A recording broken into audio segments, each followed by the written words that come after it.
هلا بعد جاي الكهرباء. نحن اليوم بنقعد بلا كهرباء 10 ساعات. نحن اليوم عم نعيش نعيم الانتصارات والعزة والكرامة. يا أخي فينا مرة نعيش مهزومين مثل هودي الناس اللي انتم انتصرتوا عليهم؟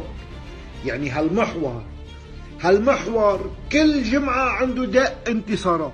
في مجال نعيش مرة نحن مهزومين مثل هون الناس اللي انتم انتصرتوا عليهم؟ شو يعني مهزومين؟ يعني مثلا نحن مهزومين اليوم، لبنان بلد مهزوم. يعني عنا كهرباء، عنا مي، عنا أدنى مقومات الحياة، نهرنا نظيف، بحرنا نظيف، حياتنا مرتبة، طرقاتنا، شوارعنا آمنة، كل شيء تمام، كل شيء متاح قدامنا. نعيش مثل الخلق كم يوم بس. لك يا أخي بعد في جحش بالعالم بيقعد 10 ساعات بلا كهرباء. هلا بيقول لي احكي بطريقة حضارية. يلا حضارية يا أخي. ولك ببنغلاديش ما بتقطع الكهرباء 10 ساعات.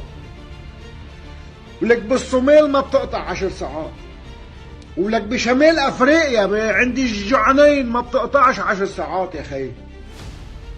ولا يا خي خلينا نعيش مرة مهزومين. ولك يا عمي بكاليفورنيا بامريكا بيصير في عندهم كوارث طبيعية، بيصير في عندهم تسونامي، بيصير في عندهم، انا كنت عم بحضرهم. يعني بتلاقي البيوت ماشية على وجه المي واللمبة بقلب البيت مضوية. يحرق دين وهالانتصار يلي ما عدنا على عتب من الاربع على ال 12.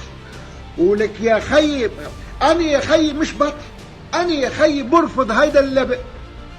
انا زلمي ماني بطل وبلا كرامة وصائد. يا خي خلينا نعيش مرة عيشة المهزومين. يا خي الناس اللي انتم انتصرتوا عليهم نعيش مثلهم. نحن قبلانين يا خي. انا قبلينكم مهزوم، الك علي شيء يا خي. انتوا عيشوا الانتصارات، انتوا اطلعوا لفوق ونحن بدنا نضلنا تحت.